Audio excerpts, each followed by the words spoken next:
François Abandonné, le correspondant de France 2 en Europe et à Bruxelles en particulier. Nous allons vous parler d'un phénomène. Alors là, exemple, avec un village belge qui était très dynamique, peuplé, il y a encore 20 ans, 3000 personnes, bon, toujours les petits villages. Puis alors maintenant, totalement abandonné, en ruine, il ne reste plus rien, que des graffitis, à tel point qu'on parle de village fantôme. Mais qu'est-ce qui s'est passé? C'est la question posée à François. Bonjour. Bonjour William. Eh bien, en fait, en 1998, les autorités belges ont décidé de rayer de la carte ce village pour pouvoir permettre l'extension du port d'Anvers, parce que ce village, qui s'appelle le village de Doel, eh bien, se trouve juste à côté du grand port d'Anvers. Seulement, voilà, les expropriations des habitants ont pris du temps. Les habitants ont résisté, ils ne voulaient pas partir. Et entre-temps, l'activité économique s'est retournée. Aujourd'hui, il est moins nécessaire d'agrandir le port d'Anvers. Et du coup, le village, ou plutôt ce qu'il en reste, est encore là. Regardez. Une suite sans fin de graffitis géants. Dans les rues de ce village fantôme, plus les années passent et plus les traces de vie s'estompent. Pourtant, Doel a longtemps été comme tous les villages de Belgique, avec sa rue principale animée et son école communale. C'était il y a 20 ans, avant que les habitants soient chassés et leurs maisons rasées. Car Doel a un énorme handicap. Il est situé au bord du port d'Anvers, l'un des plus grands d'Europe, et qui voulait encore s'agrandir en faisant disparaître le village.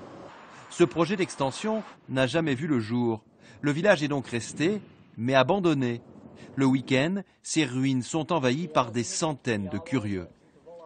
Il faut être prudent parce que dans les vieilles maisons, il y a aussi beaucoup de l'amiante et de choses qui peuvent tomber.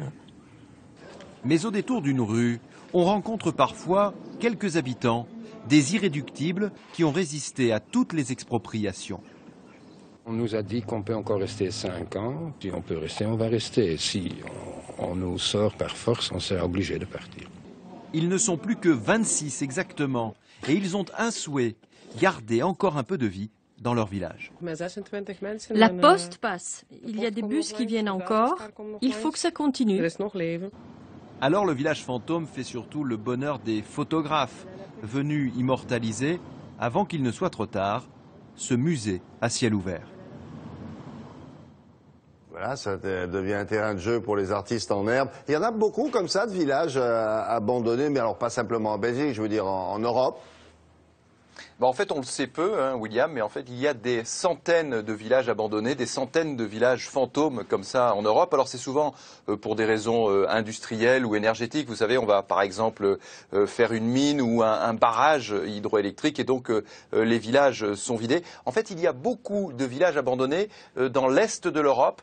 C'est pour des raisons d'exode rural. Les gens sont partis massivement vers les villes et ils ont laissé leur village en l'état. C'est le cas, par exemple, en Bulgarie, comme quoi, William, il n'y a pas que des villages fantômes aux États-Unis, vous savez, dans le Far West américain, mais il y a ça également aussi sur notre continent. Merci François. À bientôt. Au revoir.